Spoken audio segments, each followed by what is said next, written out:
Oh, good morning. Back in the familiar surroundings, where hopefully the cock-ups will be minimal, as opposed to yesterday, where they cock-ups. Oh, yes. Thank God for Philip, who rescued the situation, and he and Harry had a very, very good chat. It was a nice program. I hope that many of you caught it.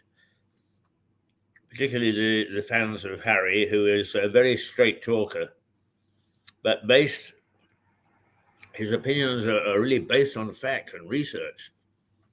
He is an impressive guy. I would say he's rather better than most of the commentators, national, local, or even international. We get them on Mirador. We get really good top-class people, good minds. So share them. Let us share them with you. Open up your hearts and let the sun shine in. Oh dear, you can tell that it's early in the morning. And you can tell that I'm back. It's all nonsense. And I think that the paper has come. We won't worry too much about that just for the moment. The first thing we always talk about is the weather. Never mind the weather, as long as we're together. And it is gorgeous out there. It's going to hit 25 degrees today, so don't dress like me. Don't put your tweeds on. I'm just a nutter, as you all know. So the way that I dress is not indicative of the way you should dress. It is 25 degrees, or going to hit 25 degrees at about 1 o'clock. Right now, it's about 19 degrees, which is as high as it was yesterday. And it's going to rise throughout the day. We're going to get fluffy clouds this afternoon. It's not going to take away from the sunshine. It is a good day to visit the blues, whatever that song is. And I suspect, yes, I'm going to get everything all on the floor if I'm not careful. So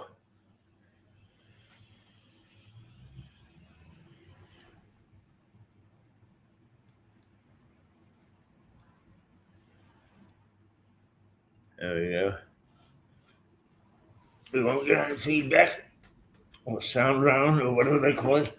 Fold back. Oh, they have some funny phrases. They really do.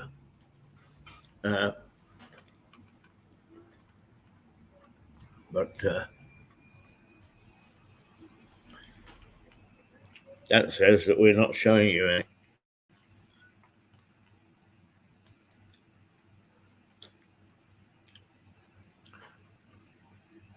However,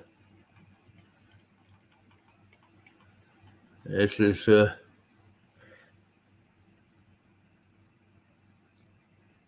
it's showing on my screen.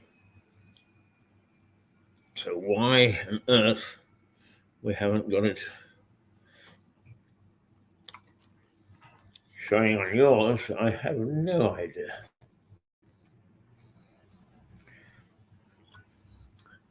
It says that we're live, and if it's not going out, It ain't my fault, though.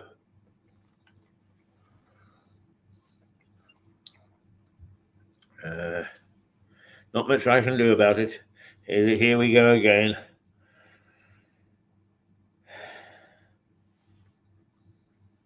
Oh, there we go. There we go. It's there. Oh, good. Everything is eventually going right this morning. We'll take a look at the news headlines. A very light day today, but we've got Liza somewhere around 10:45,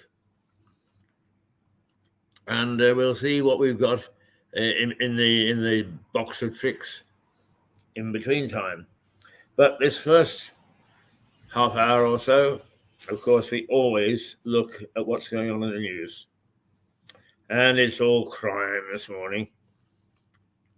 As if we haven't had crime with all the politicians making all their spurious claims. Isn't it amazing, isn't it? Honesty, morality, and so on and so forth. We teach it all. It's the basis of our law. Only for our leaders, our politicians, to actually not only bend the rules, but break them. And tell porkies that they know are porkies. Apparently, some analysts have taken a look at what the promises of the two major parties are and say they can promise all they want. They can't afford it. And they know that. If they don't, they should sack all their civil servants, all their advisors, on the basis that they're hired to do the sums and to advise them, and they're not. But then they should have done that decades ago and didn't. So they're not likely to do it now. Not likely to do it at all. Oh, I've got little thingies in my eyes this morning. I did go to bed a little late last night because I fell asleep by accident during the afternoon. Some of the work that I should have done, I had to do last night. And so I cooked a very late dinner. And by the time I finished with that, it was creeping around to 10:30. And then tidying up and all the rest of it. It took me around to almost midnight. And I fell asleep very quickly. But then I woke up at 4 o'clock this morning. These summer mornings, of course, are very difficult to sleep in. But I lay in bed for 15 minutes, looking at the iPad and finding out what was going on in the day. So I didn't get up until almost 5:30. Oh dear, shame. The shame of it, not getting up until 5:30. But I was able to get onto the scooter, which is fixed yesterday. Not too much wrong with it, but enough that it had to be tweaked. And tweaked it was. This morning I came in, I hit at one point, I actually did hit 8 miles an hour. Oh, wow. Doesn't sound very much, does it? And it's not very much when you see the motor-driven vehicles dashing by down the road. Although then you put it in perspective because you come behind somebody who's walking and you zip past them. So it's all relative, isn't it? It's all relative. It's all a giggle. And so here I am, bright-eyed and bushy-tailed for the minute. But I wouldn't mind going to sleep again. I'll tell you, I wouldn't mind. popping my little eyelids closed. All right, enough rabbiting on. We'd better take a look. Seriously at the headlines. Otherwise, we'll be missing a trick.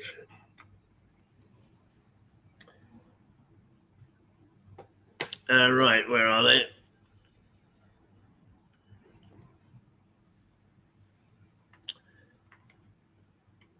We start off with the Metro this morning. Dungeon plot to kidnap TV's Holly. It's Holly Willoughby. I'm afraid she's not the sort that would turn me on, but I can see that she is quite pretty, and she brushes up quite well. So there are bound to be people who have fantasies about her. And apparently there was a prison guard or security guard who had a fantasy. I mean, we can all have fantasies. Gosh, the number of film stars that I've dated is enormous. But this guy wanted to rape her, and that's incredible. And it was the opening day of the trial of a man accused of plotting to kidnap, rape, and ultimately murder Holly Willoughby. The presenter, Holly, leads the way for some of Tuesday's newspaper Metro's headline, which focuses on the evidence presented by the prosecution that defendant Gavin Plum, who denies the charges, had described his planned attack as his ultimate fantasy. Well, this will be interesting when he comes out. Where the hell, if he had a private fantasy, what did he do? Whisper it to a friend? Or make a note to himself on his phone? Somewhere where he could accidentally let somebody know. God, I shudder to think what might happen when my private fantasies come to light. Oh dear. How do you get a change from £1 million note? Dear.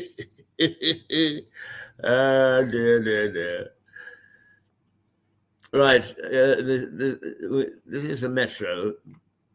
Coverage of the opening day of a trial of a man accused of plotting to kidnap, rape, and murder TV presenter Holly Willoughby leads the way for some of Tuesday's newspapers. The Metro's headline focuses on the evidence presented by the prosecution that defendant Gavin Plum, who denies the charges, had described his planned attack as his ultimate fantasy. It sounds to me as if they nicked him on something else. Then this came out. Oh, what a bonus. The Mirror. A court told of dark depravity. Guards plot to kidnap, rape, and kill Holly. Ooh. The accused planned to knock out the star with chloroform in a night raid. Ooh. Daily Mirror also leads on the trial with a sub-headline highlighting the words of prosecutor Alison Morgan, who said the defendant had displayed a dark depravity. Oh, the dark depravities of the mind. I can't see if that's what he wanted to do, and he was fantasizing about it, not putting it into reality. Why is everybody getting so upset? Because it's Holly Willoughby. We all have deep, dark secrets. God, the number of MPs that have. What was their favorite a couple of years ago? Putting a plastic bag over your head and squeezing an orange, biting into an orange. Apparently gives a big thrill. I'm not going to try it, I'll tell you. But here, these MPs were carrying those things. If anybody found out about them while they were sitting, no doubt they would have been shown the front door of the House of Commons. But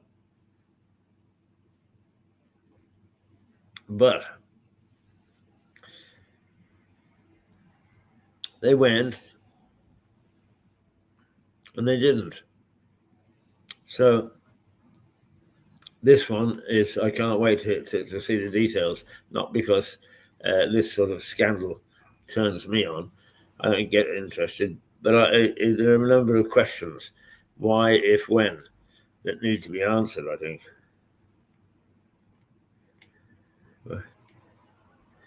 The Mail goes along with the trial.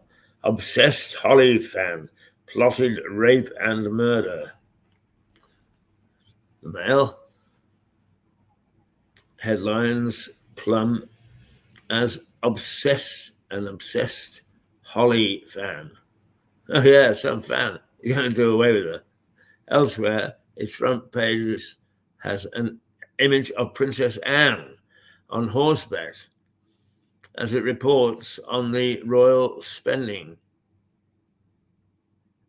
a second night in hospital under observation for a head injury and concussion after an accident thought to have involved a horse on her estate in Gloucestershire.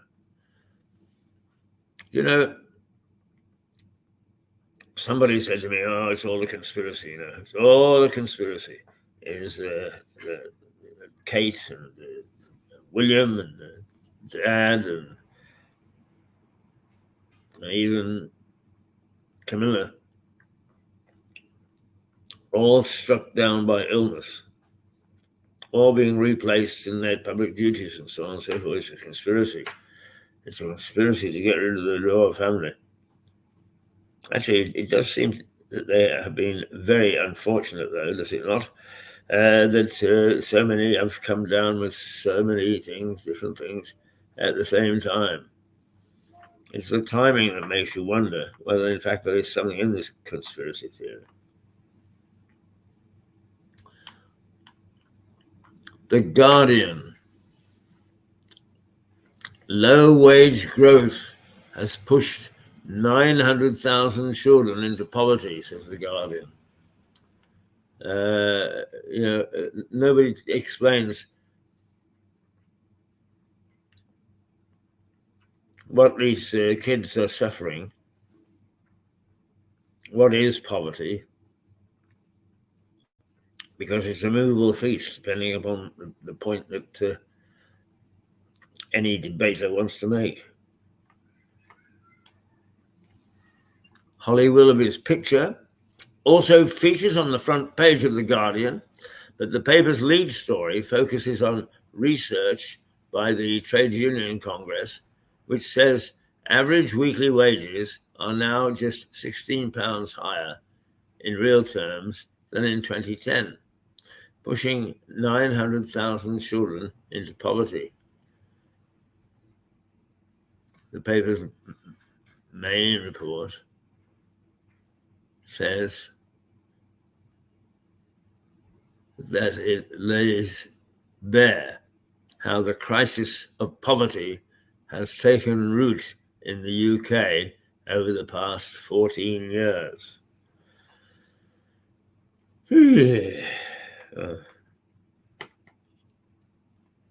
Does seem to me that people are misusing benefits, if that's the case.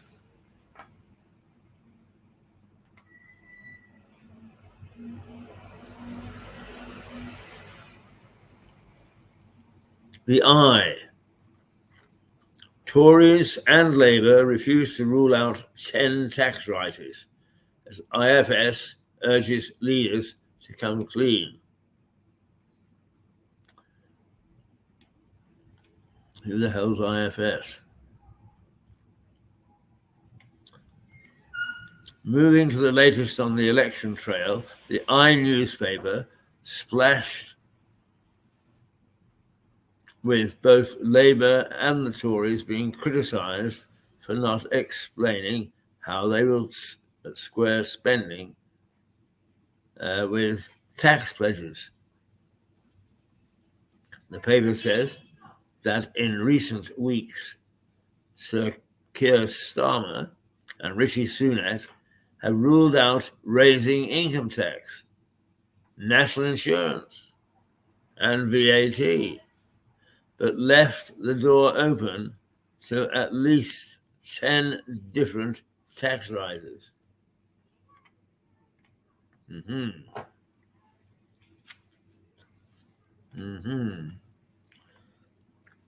The Financial Times.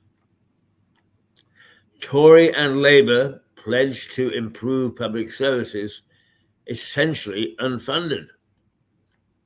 So basically what it says is they promise to do something, but they haven't told us how they're going to pay for it. And there ain't any money in the budget at the moment as it is. Rather like, I'll take you to dinner at a posh restaurant, darling.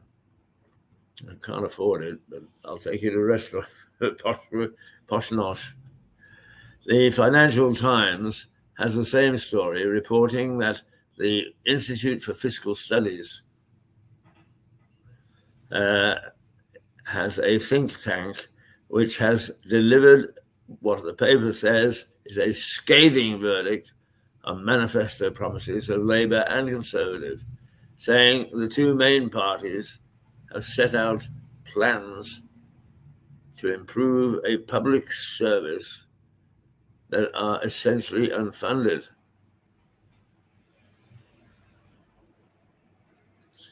The main story is a huge image of freight.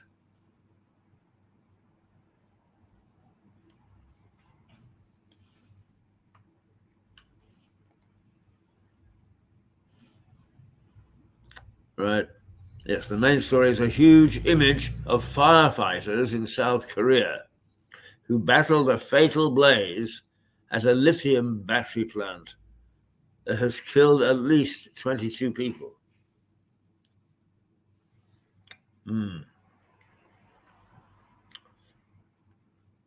Times. Conversion therapy to be banned by Labour. Another image of Princess Anne on horseback features on the front page of the Times. As the paper explains, the royal is expected to stay in hospital, but is recovering well. The paper's lead story centers on a report on Labour pledges to introduce a full ban on conversion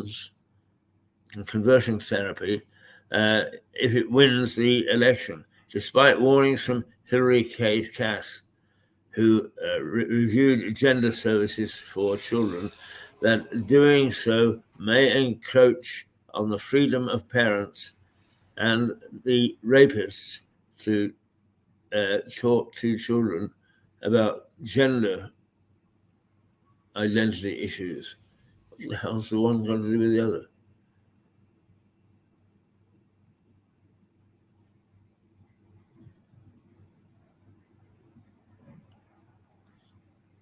Never mind. How to dress for a heat wave, says the Daily Telegraph. Scotland Yard leaked names in Tory betting scandal.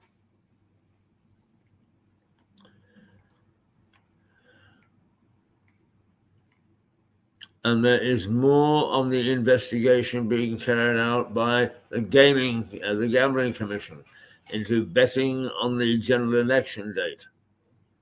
The Daily Telegraph reports on claims the Metropolitan Police leaked the identities of those suspected of placing bets. The Met Police told the BBC,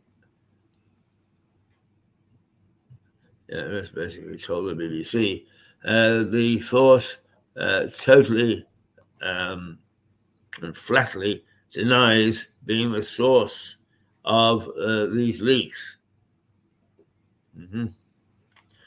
Daily Express.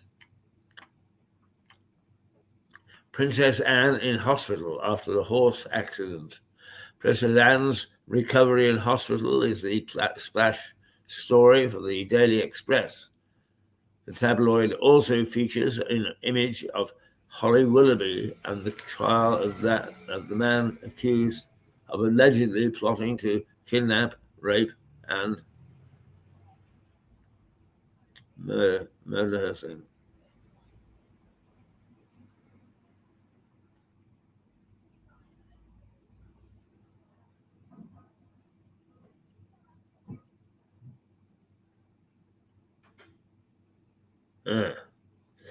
All right.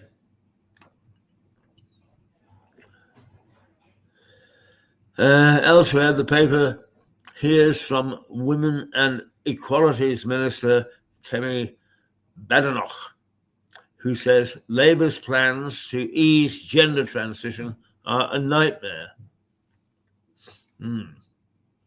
Right, the Daily Star.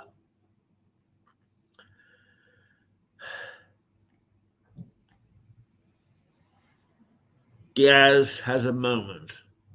Off his head, son. Crybaby Lineker blames the Star after he describes the England match as a SH star T.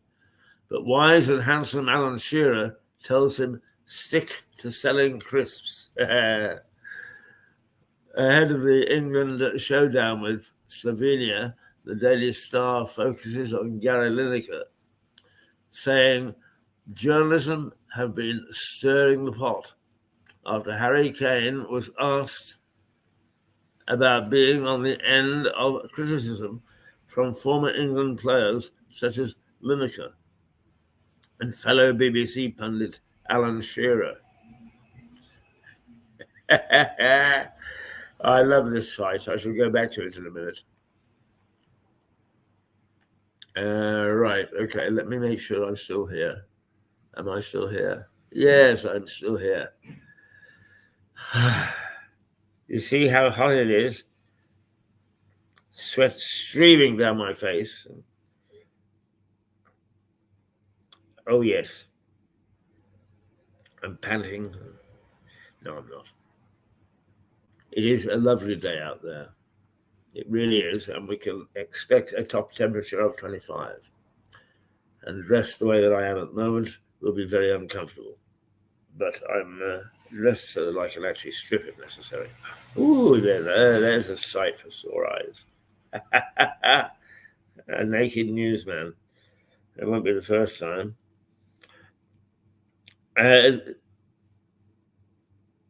Yes, well, I think we'll take the weather again because it's become a rarity at this level. 25 degrees it's going to hit at 1 o'clock, and the heat of the day. Sunny and light winds. Cloud for a part of the morning. Well, no, not really. We've got a lovely morning right up until noon, and then it'll cloud over a little bit. But even then, it's only scattered cloud. The chance of rain, a little sprinkle about 4 o'clock this afternoon, and even then, it's only a 4% chance. So I don't think you've got to worry too much about covering up. I don't think you're going to get wet.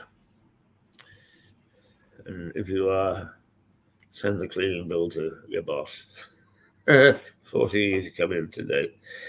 Right. Yeah, that's the weather forecast. Wednesday, about the same. Thursday, a drop in temperature, a dramatic drop in temperature on Thursday. And Friday, even more so, back down to 19. Although it's going to be, say, sunny to some extent. Oh, right, all right. Let's have a look. Oh, yes, we've got Mr. Phillip. Good morning, Mr. Phillip. Good morning. You need to know that on Friday there's a local heatwave forecast in Littlehampton. Ah, so I won't wear my tweed. 42 degrees, apparently. Ooh, how wonderful. But we'll be mostly in a pub, won't we? I'm pulling your leg. Oh, do you mean that we won't be drinking as much as we thought? Oh no, there'll be no restriction on that, Keith. No restriction on that at all. But no, I just thought I'd join you for half an hour. I've got to go out again at 9, but I just thought I'd see how the boss is. You look pretty cheerful, so things are obviously going okay. Yes, I'm back in familiar territory, and I know how to operate everything here.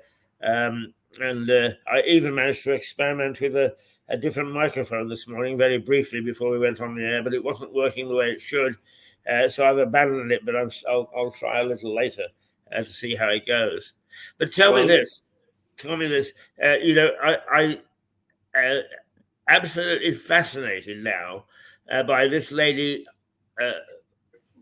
Holly Willoughby. Yes. Now she's in the headlines of there's a guard who fantasized about kidnapping her. But strangely enough, and you know that I'm very objective when it comes to broadcasting, as I know which is good and which is bad. I've never rated her much. What's your view of all this malarkey? Oh, I'm sorry. The sort of shows she presented in any event with that limp wrist man, Philip Schofield, are not my cup of tea. Even my wife, who watches loads of television, really, even she turned away from that particular program. But no, this Holly Willoughby is an absolute wannabe. And the beginning of the end for her was when she and Schofield jumped the queue at the lying in state of Queen Elizabeth II. Yes. And tried to hide their identity as they walked past, but were caught red-handed, banged to rights by the CCTV with all sorts of mendacious nonsense about what they were actually doing.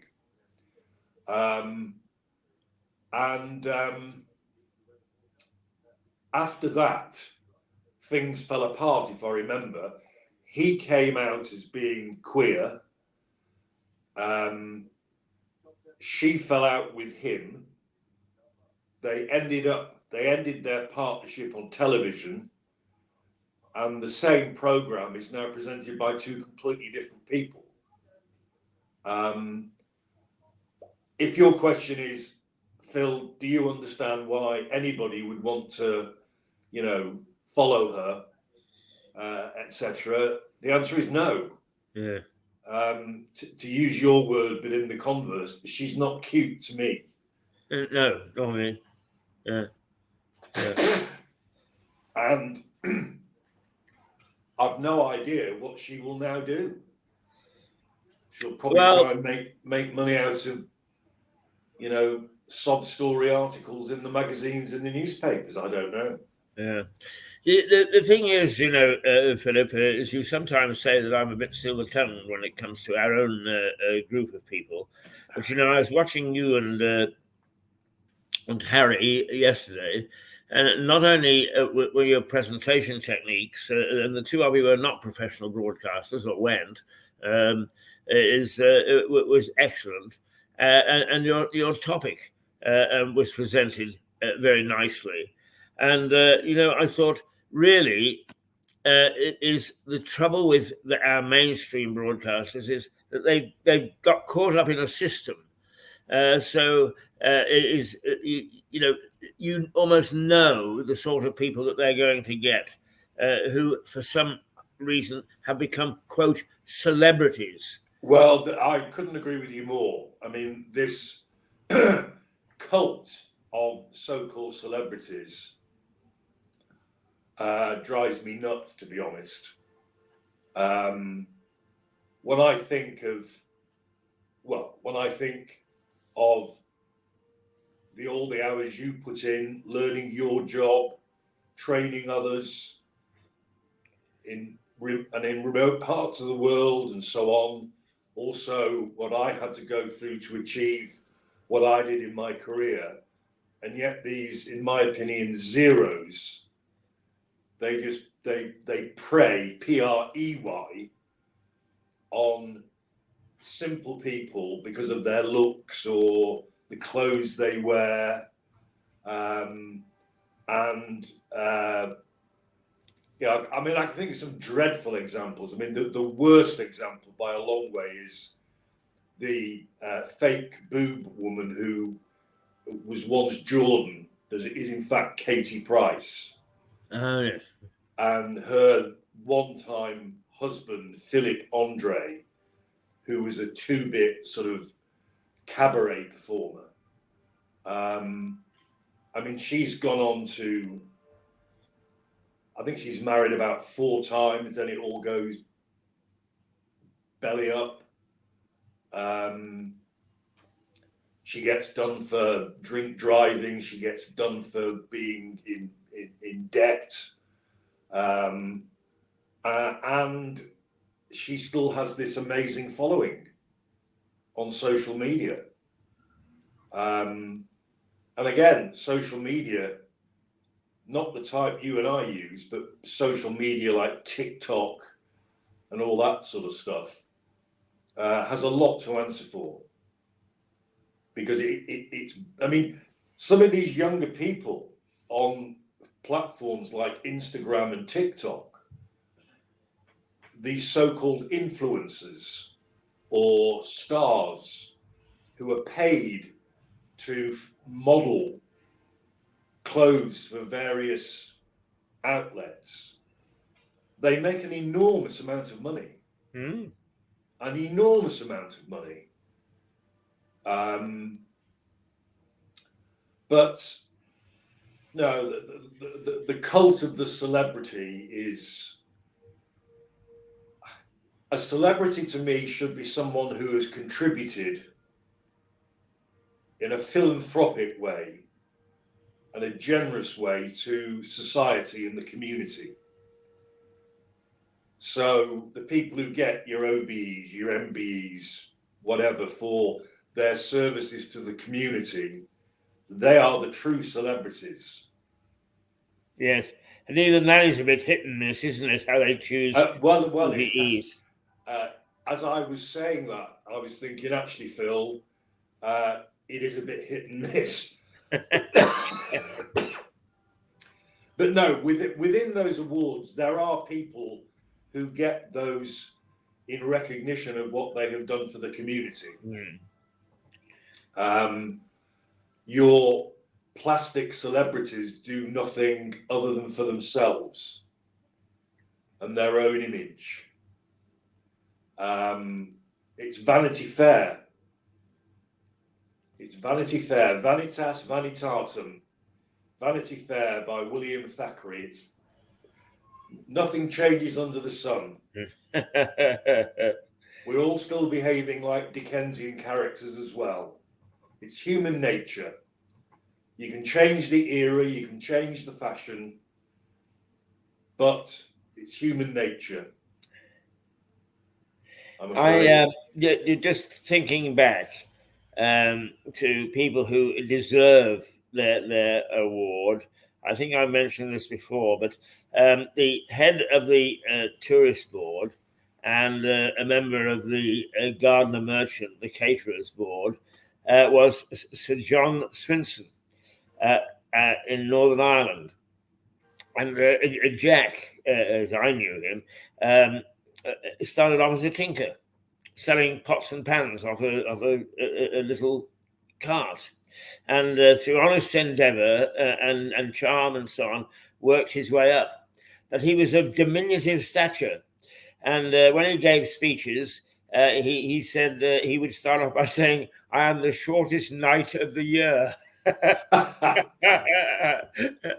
That's and good. and You he see, was you can't beat or replace that sort of self-deprecation. no, and he I mean, he was very proud of the honour, but nonetheless, as we were in the famous Culloden Hotel one night at some sort of reception, and I introduced him and his wife, Margaret, to somebody, and I said, "Lady Margaret," and he nudged me and said, "Not so much of the lady." Now Oh dear that God. sort of reaction to an honour I like, because it's realistic, but also he was a man who earned it. Yes, well, that sums up him and his achievements. But it's a far cry from what I describe as a cult that you've raised. It saddens me that so many people are so lowbrow that they find these people interesting. Yeah.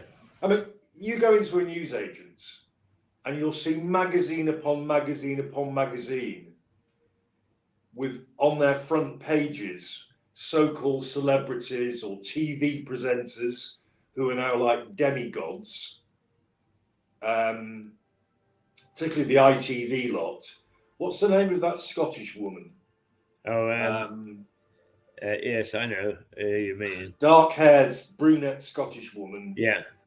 Again, the name's gone, Yes. which is understandable, but she is a demi-goddess now, you know? Yeah. And, you know, people buy magazines to read in the articles what she has for breakfast. It's just so lowbrow, so disappointing. But there we are. It's all a personal opinion. I mean, Yeah. let's go back to yesterday, right? Where I agree with you about yesterday was that Harry and I, in your absence, Harry he said before we were on air, he said, "What do you want to talk about?" And I said, "Right, well, Harry, I want to talk to you about Farage and his comments about the EU and Ukraine and Russia. But I also want to talk about where you live, Normandy." He said, "Okay." So we went live. So I showed him, I don't know whether you were there at the very beginning, but I showed him this, which Oh, is, yes, I saw that bit. Yeah. yeah, well, the first two chapters is about Normandy, or more accurately, about the Normans, because the Normans were not, and really still are not, French. Normandy, or the word Norman, means Northman. And Normandy in medieval times was the land of the men from the north, because they were Vikings. They were Vikings who realized that the northwest of France there were much easier pickings than there were in what we now know as Britain, because the English kings had got a grip on the invasion by mainly the Danes. But they settled with the Danelaw up north. They won a battle at Stamford Bridge, Harold did. And southern England, which was essentially Wessex in those days, was Viking free, because they'd all got over to Normandy. Well, I had no idea what button I was pressing there, because as you will have viewed, and hopefully others will have watched it at the time or subsequently, the man's knowledge of the history of where he lives, it all just spilled out. This is what when I say to you, it's easy with Harry, it is easy with Harry because he knows everything about everything. Yeah. And you just push. I mean, it was a completely random choice. Because to be honest with you, I hadn't the first idea what we were going to talk about because I'd expected the three of us together. Yeah. But the man is extraordinary. Yes, he is. But mind you, that fits in very nicely with Mirador because John Henty sits down on a Thursday and he says to people, "This isn't scripted." He said we had no idea what we were going to talk about when we actually pushed the button to go live. And I think, to be quite honest with you, is that so-called stream of consciousness is the best form of comment and debate because it's unguarded, it's straightforward, and it really is things that are attacking your mind at that particular time. Yes, you're right.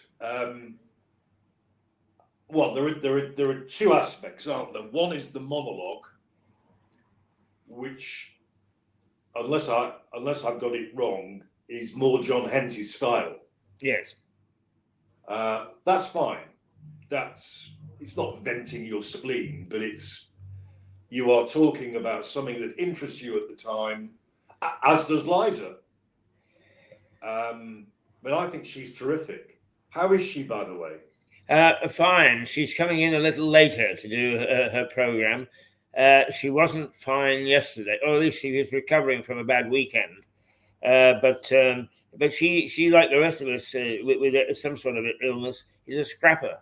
Never give up, never surrender. Yeah, so she's coming in today, later on. Yes. Oh, excellent. Because it was looking a bit of a blank day, wasn't it? Yes, it was. Well, that's good. That's the positive. But the other extraordinary aspect of seeing Harry yesterday was, did you see how his head has healed? Yes, I know. You would never know. No, you wouldn't. This is an 88-year-old bloke whose body is so fit and able that a very nasty wound. Yes.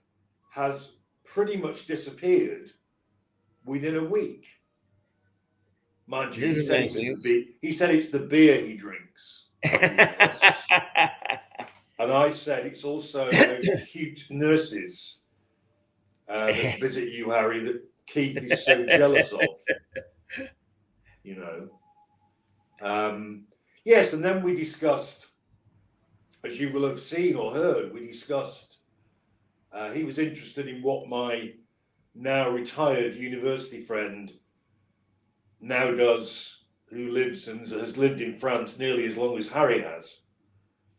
So we talked about my friend Jonathan Patrick Alexander, and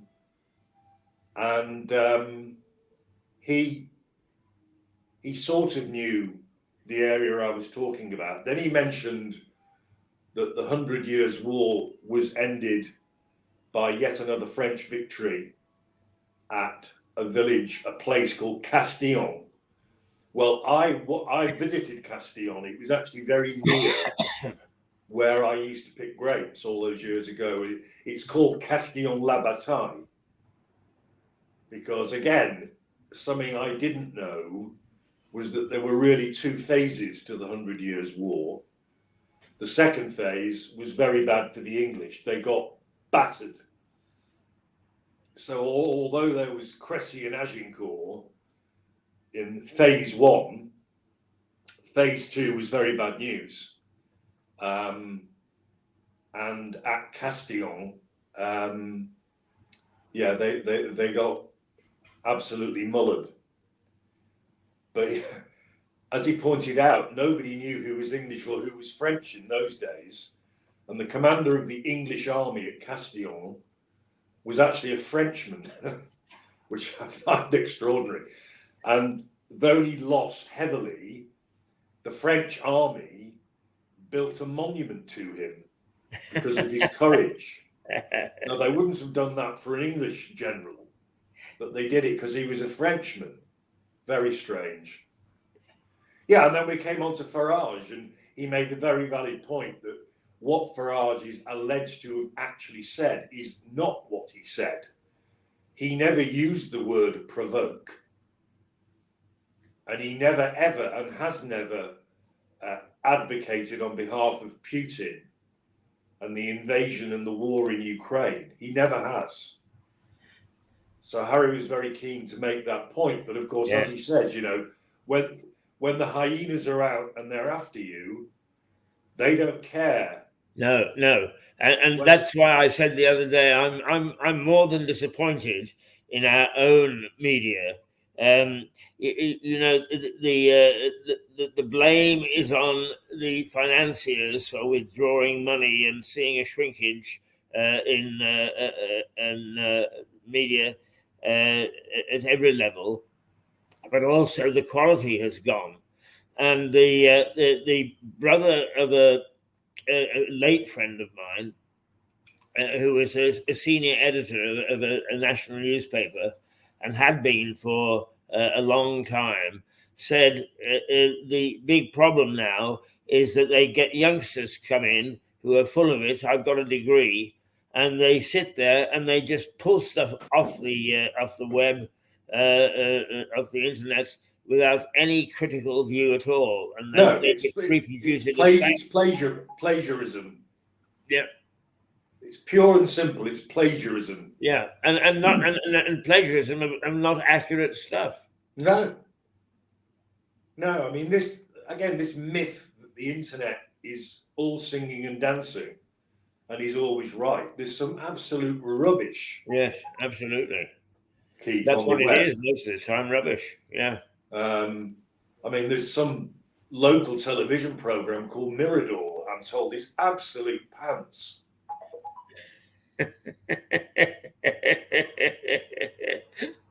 Run by some mad. Well, do you know something? That television station doesn't have anybody right this very moment, and it's not deliberate, but it doesn't have anybody under 50 working for it.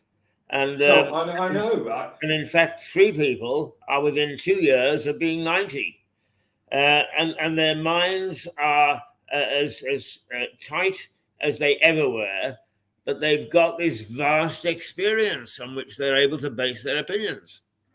Yes, well, I know that you mean John and Harry. Who's the third?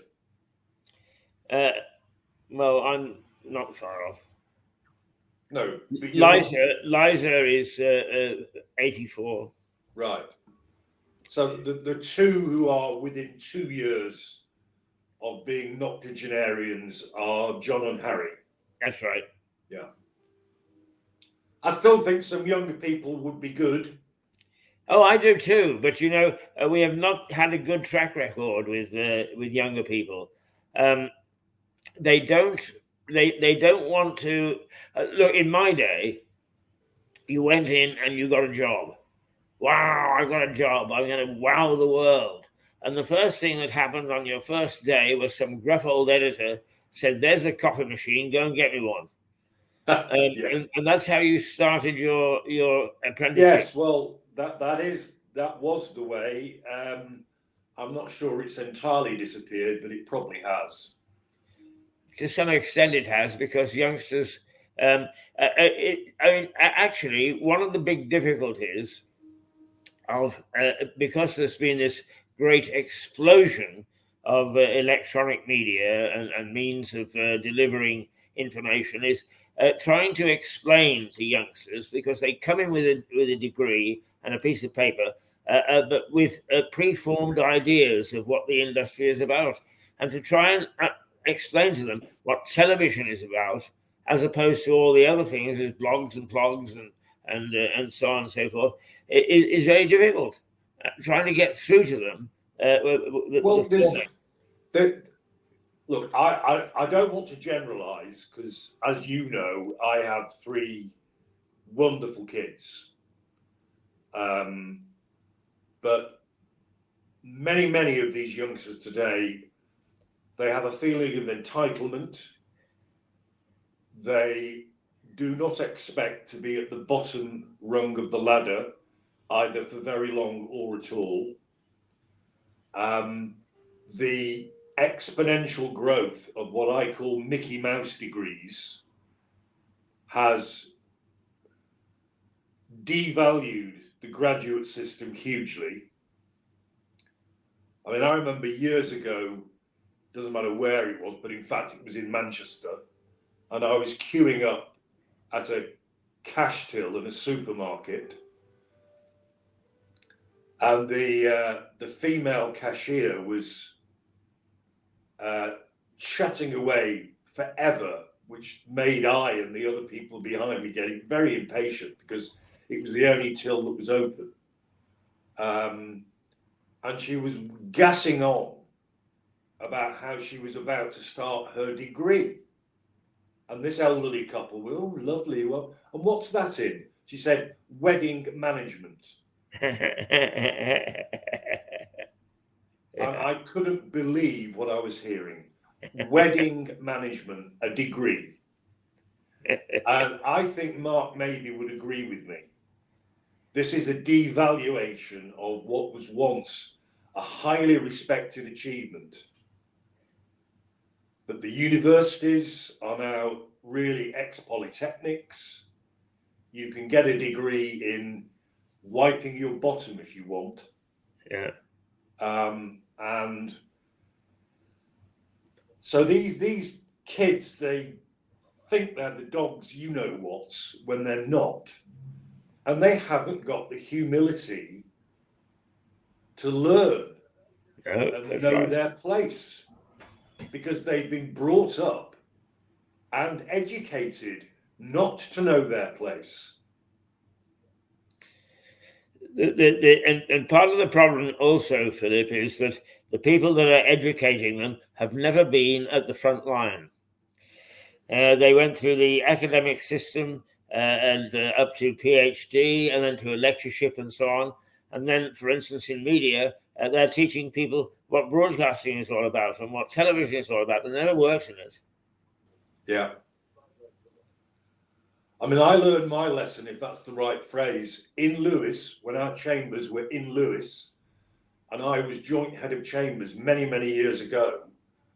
And I became aware of a load of noise and stuff going on in the lower lobby between the outer doors and the inner button lock door. So I went down and looked through the glass, and a load of boys in dark school uniform were kicking the walls. They were chucking rubbish in, shouting.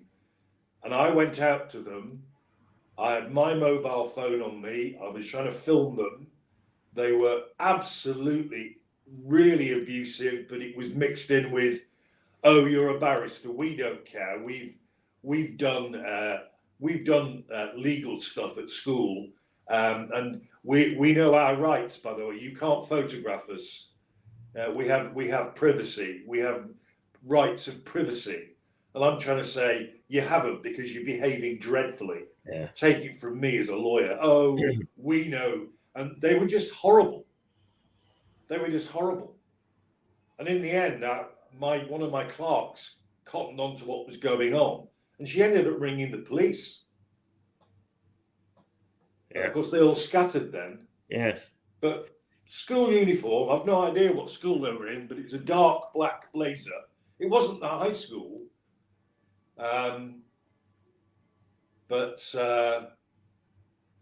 So they think they know it all, and they are educated to think that. They are told, you are the dog's testicles. Never let anybody else tell you you're not. Yeah. You are the business. So they don't feel that they have to achieve.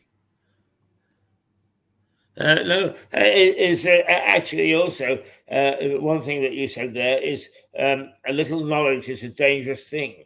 We know all about what you can photo and what you can't. That is the most misunderstood piece of law in journalism. You know, people say, well, you can't photo children and so on. So well, there's actually nothing to stop you. What it is a professional courtesy. It is not against the law. And this business of privacy rights is the only privacy is when the paparazzi climb the wall and take a picture of you in your own backyard. Yes, exactly. But Well, you walk out into the street, if you're famous or not famous, there's nothing to stop them. However, as you say, it's a matter of courtesy and protocol as opposed to the law. The time when you used your extra camera to be outside, as you told everybody, you got a phone call from Ofcom or whatever it was, and you very politely put a stop to it. Yes. But it is a very, very muddled area. Well, it is interesting because when I was in Kosovo, if I can just take a moment or two to describe a situation, is I heard a kerfuffle. My office is in an old house. I was on the second floor or first floor, depending on which country you're in. And I heard a kerfuffle. And I went downstairs, and an American photographer trainee had been taking some pictures of a man waving a gun with the police around him with a baton. And when they spotted him, the police had gone to arrest him, or at least take his camera off. And he rushed back in. And the police came pouring in, and I very bravely said, "Halt, who goes there?" And this English voice says, "Who are you?" I said, "Well, I know who I am. Who are you?" It turned out to be a fairly senior copper. And we did sit down and have a civilized talk. But in between time, two things happened. One, I managed to phone a lawyer friend in London and said, under what circumstances in Britain can the camera be taken away? And there's only one reason that the police can take a camera away, and that's for national security. Yeah. No other reason. Well, you'll know that, lawyer. But the other thing is I've got to know the head of the armed forces there quite well, General Cheku. Marvelous man, absolutely marvelous man. But my staff had phoned and said, General, the police are going to lock Mr. Keith up. He said, don't worry, I'll get the army and I'll come down and I'll get him out. You have lived, mate. You have lived. But I have to go now, Mr. Keith. Well, I'm very sorry about that because we have very good chats. But I will see you about this time tomorrow. If you can come off air, say at 10 to 9. Yes, I will. And then I'll start my stream and get John Prideaux on. Excellent. We should look forward to it. He's got 2 weeks worth to do. So if you can, that would be excellent. Yes. Well, he claims to have prepared what he calls a bumper edition. Oh, excellent. Yeah. God help us. Well, if you can get him a little earlier, I don't think that we've got anybody at 9 tomorrow. It's at 10:30 that we've got somebody. So if he could come on at 8:45, if you'll ask him. I don't think he'll be able to do that. Okay. But anyway, I'll if he can, bring him on. If not, 9 o'clock is fine. Yes, it's 9 o'clock. Well, what about Dolby? Doesn't he come on after John? Sorry? Stuart Dolby. I thought he. Yes, he does, but Stuart isn't until it doesn't have to be until 10:30 because we can arrange that. Hopefully, we'll have one of the politicians on tomorrow. And I should reach at 10:30. I'm sorry to keep moaning about this, but Stuart has a very annoying habit of turning up early. Yeah. And upstaging everybody behind you, muttering, getting cups of coffee, The chief of staff has realised this and tries to engage him. Yeah, well, Declan's got enough on his plate. Yeah. Well, can you at least... You're not saying to Stuart, don't turn up. Can you just say to him, do not turn up before 10 o'clock? Yes, I say that. Are you prepared to say that to him? Oh, yes. I mean, I have said it to him. And sometimes he doesn't until 10 to. I'll talk to him tonight about tomorrow's program, because I'm not sure what it's going to be on, and it could be that it'll be 10:30 tomorrow, so we can give John Prideaux plenty of room, plenty of space. Okay, well, I'll see you tomorrow, Keith. Okay, have a good day. Bye, Philip. Well, there you are, a nice little chat. As I say, everything is unscripted on this show, on this television station. We have no idea what we're going to talk about. Generally speaking, it's pretty interesting stuff. It is. We've been on the air now 1 minute, 1 hour and 5 minutes. So we're going to end the stream, and then we'll be back in about 10 minutes' time for the next phase of the morning. So for the moment, we will say toodle pip. No, we won't. What we'll do is we will save it for the next bit. Right? Okay. Toodle pip.